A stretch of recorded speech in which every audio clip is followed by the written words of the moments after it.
పాలమూరు పనులు ఈ 2 ఏళ్లలో పూర్తి చేసి ఉంటే కొడంగల్ నారాయణపేట ప్రజలకు 2.5 లక్షల ఎకరాలకు నీళ్లు పోయేటి. అసలు బీఆర్ఎస్ వచ్చుంటే ఈ పాడికి కొడంగల్ నారాయణపేట రైతుల కాళ్ళు కృష్ణమ్మ నీళ్లతో కడిగే వాళ్ళం మేము. రేవంత్ రెడ్డి కమిషన్ల కోసం దీన్ని పక్కన పెట్టి నారాయణపేట కొడంగల్ లిఫ్ట్ పెట్టి ఇలా కమిషన్ల కోసం కక్కుర్తి పడతా ఉన్నాడు. నారాయణపేట కొడంగల్ లిఫ్ట్లో బారిన దానికంటే డబుల్ గ్రావిటీ ద్వారా పాలమూరు రంగారెడ్డి ద్వారా బారుతుంది. దాంట్లో 5 లిఫ్ట్లు. దీంట్లో ఉత్తదే కాలువ తవ్వుతే కాలడ్డం పెడితే నారాయణపేట కొడంగల్లో 2.5 లక్షల ఎకరాలకు నీళ్లు పారుతాయి.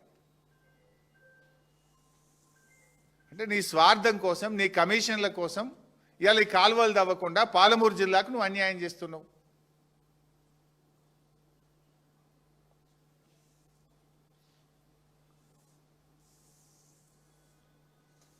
ఇవాళ 45 టీఎంసీలు అడగడం అనేది ఒక చారిత్రక తప్పిదం. ఈ ప్రభుత్వం ఒక చారిత్రక తప్పిదానికి పాల్పడ్డది. దివాలా కోరు కాంగ్రెస్ ప్రభుత్వం అని చెప్పొచ్చు. ఎందుకు చంద్రబాబును చూసి భయపడుతున్నారా? ఢిల్లీలో కేంద్ర ప్రభుత్వాన్ని చూసి రేవంత్ రెడ్డి భయపడుతున్నాడా? దేనికోసం తగ్గించుకుంటున్నారు? అనుమతుల కోసం పోరాడాల్సిన మీరు అనుమతులు వదిలిపెట్టినరు, డిపిఆర్ వాపసు తెచ్చిండ్రు, నీటి కేటాయింపులను సగానికి సగం తగ్గించుకున్నారు. మరి నల్గొండకి ఏం కావాలి? రంగారెడ్డి జిల్లా ఏం కావాలి? దిండి ఎత్తిపోతల పథకానికి నీళ్ళు ఎట్లు ఇస్తారు? నువ్వు అసలు తెలంగాణకు ముఖ్యమంత్రివా, ఆంధ్రాకు ముఖ్యమంత్రివా? ఎవరి ప్రయోజనాలు కాపాడే ప్రయత్నం చేస్తున్నావు? పాలమూరు బిడ్డ అని చెప్పుకుంటూ పాలమూరు గొంతుకు వస్తున్నావు కదా నువ్వు. మళ్ళా గదే ఏదో అంటారు చూడు, పాడిందే పాట పాసువన్ల దాసరా ఏదో అంటారు, గాడిద పాటనో ఏదో అట్లున్నది రేవంత్ రెడ్డి పాట. గదే మళ్ళీ 299 512 దాన్ని అసెంబ్లీలోనే మూతోడు జవాబు దియామై మూతి వలగొట్టేట ఆన్సర్ చెప్పిన అసెంబ్లీలో ఆధారాలతో సహా చెప్పిన. మళ్ళా గదే చిల్లర పాట పాడతాడు. ఆయన దగ్గర ఆన్సర్ లేదు. ఈయన ఇంతకు ప్రిపేర్ కాడు, ఆయన అంతకు ప్రిపేర్ కాడు. ఒక ఆయుధం పట్టుకుంటాడు, ఇక గదే చెప్తుంటాడు, ఊకదంపుడు కొట్టుడిగా. విషయం ఉండదు. లాస్ట్ టైం అసెంబ్లీలో చెప్పినా కదా, 299 512 మీద 1 డే ఫుల్ డిస్కషన్లో మీ నోరు ముయించిన నేను. అరే 1/2 డజన్ మంది మంత్రులు లేస్తే కూడా ఎవరికి వాళ్ళకి సమాధానం చెప్పినాం. మేము కేసీఆర్ ట్రైనింగ్లో పెరిగిన వాళ్ళం కదా. 299 512లో ఆనాడు అసలు ఈ 299 512 ఎడికెళ్ళి వచ్చిందండి? కాంగ్రెస్ ద్రోహం కదా. కాంగ్రెస్ పార్టీ ఆనాడు మరణ శాసనం రాసింది. ఇగో ఇది 2013లో కాంగ్రెస్ ప్రభుత్వము అసెంబ్లీలో పెట్టిన డాక్యుమెంట్. ఇది నాది కాదు, 2013 నాటి కాంగ్రెస్ ప్రభుత్వం. అందులో ఉత్తమ్ కుమార్ రెడ్డి, బట్టి గారు, శ్రీధర్ బాబు గారు వీళ్ళందరూ ఉన్నారల్లా. నాటి కాంగ్రెస్ ప్రభుత్వం అసెంబ్లీలో పెట్టిన డాక్యుమెంట్ ఇది. This is not my document.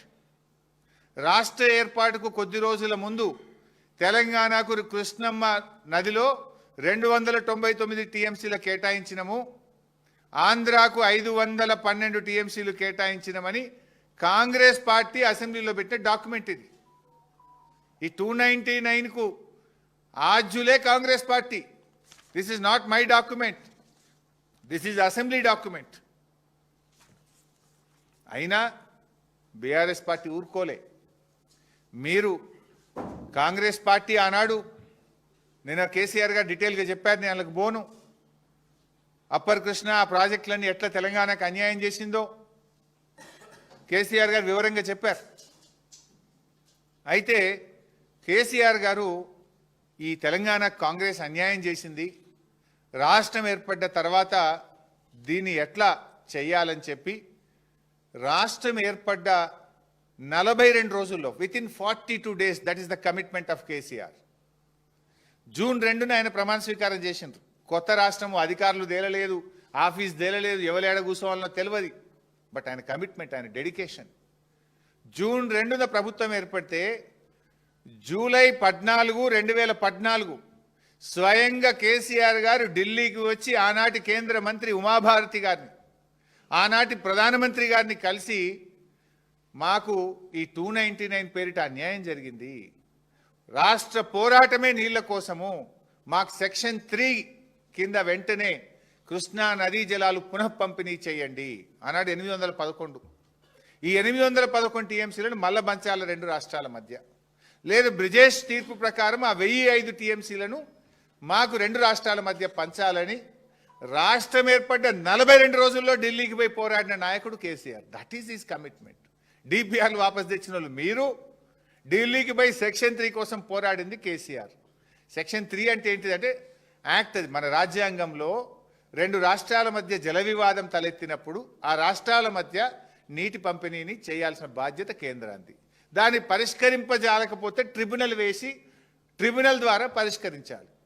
KCR గారు వేయండి మాకు పరిష్కరించండి అని పోరాడిండు. ఢిల్లీ వినకపోతే సుప్రీంకోర్టుకు పోయింది కేసీఆర్ గారు. అపెక్స్ కౌన్సిల్ మీటింగ్లో మాట్లాడిండు కేసీఆర్ గారు. కేంద్రం మెడలు వంచి ఒత్తిడి చేసి ఆయన సెక్షన్ 3ని సాధించారు కదా. సెక్షన్ 3 కేసీఆర్ గారు ఎందుకు సాధించినట్టు? ఆనాటి కాంగ్రెస్ ప్రభుత్వం తెలంగాణకు అన్యాయం చేసింది గనుకనే కృష్ణానదిలో నిజమైన వాటా సాధించడం కోసమే కదా సెక్షన్ 3ని కేసీఆర్ సాధించింది. ఒకవేళ 299 టీఎంసీలకు మేము శాశ్వత ఒప్పందం చేసుకొని ఉంటే కేసీఆర్ గారు సెక్షన్ 3 కోసం ఎందుకు కొట్లాడతాడు? అపెక్స్ కౌన్సిల్కు ఎందుకు పోరాడతాడు? సుప్రీంకోర్టు మెట్లు ఎందుకు దొక్కుతాడు? వందల సంఖ్యలో ఉత్తరాలు ఎందుకు రాస్తారు? అంటే కాంగ్రెస్ ఉమ్మడి రాష్ట్రంలో అన్యాయం చేసింది కనుక మన వాటా తేలాలని చెప్పి ఆయన సెక్షన్ 3 పోరాడి సాధించిండు కేసీఆర్. ద్రోహులు మీరు, దొంగే దొంగ దొంగ అన్నట్టు మీరు మాట్లాడుతున్నారు. కేసీఆర్ సంతకం పెట్టిండు, ఆడబెట్టిండు చూపి నాకు. రేవంత్ రెడ్డి ఇప్పటికి 100 సార్లు చెప్పిన కేసీఆర్ సంతకం పెట్టిండని. చూపియవే 299కి ఎడబెట్టిండో కేసీఆర్. ఎందుకు చిల్లర మాటలు మాట్లాడుతావు? ఆ కుర్చీ గౌరవాన్ని ఎందుకు తగ్గిస్తావు? ఆనాడు అడహక్ ఒప్పందం, ఎందుకంటే అప్పటికి ఉమ్మడి ఆంధ్రప్రదేశ్ అసెంబ్లీలోనే 299, 512కే ప్రాజెక్టులకు నిర్మించింది కనుక తాత్కాలికంగా దీన్ని వాడుకోండి, ట్రిబ్యునల్ పంచిన తర్వాత ఎవరి లెక్క వాళ్ళకే. ఈ యొక్క 299 అనేది ఏ రకంగా రాబోయే ట్రిబ్యునల్ కోర్టు తీర్పులకు కానీ పంపకాలకు కానీ అడ్డంకి కాబోదు అని స్పష్టంగా ఒక తాత్కాలికమైన ఒప్పందం అధికారుల మధ్య జరిగింది. సేమ్ థింగ్ నువ్వు గవర్నమెంట్ వచ్చినాక నీ రాహుల్ బొజ్జా 2025 కాంగ్రెస్ గవర్నమెంట్ వచ్చినాక కూడా ఇవి అదే 299, 512కు మీరు ఒప్పందం చేసుకొని సంతకాలు పెట్టి, దీని మీద నేను కూడా అనొచ్చు రేవంత్ రెడ్డి సంతకం పెట్టిండ నీళ్ళకి అబద్ధం ఆడరాదైంది నాకు. రేవంత్ రెడ్డి సంతకం పెట్టి 299 ఒప్పుకున్నాడని నేను అనలేనా? మాకు కొంచెం విలువలు ఉన్నాయి, పద్ధతులు ఉన్నాయి. నీలాగా స్థాయి దిగిపోయి చిల్లర మాట్లాడడం మేము.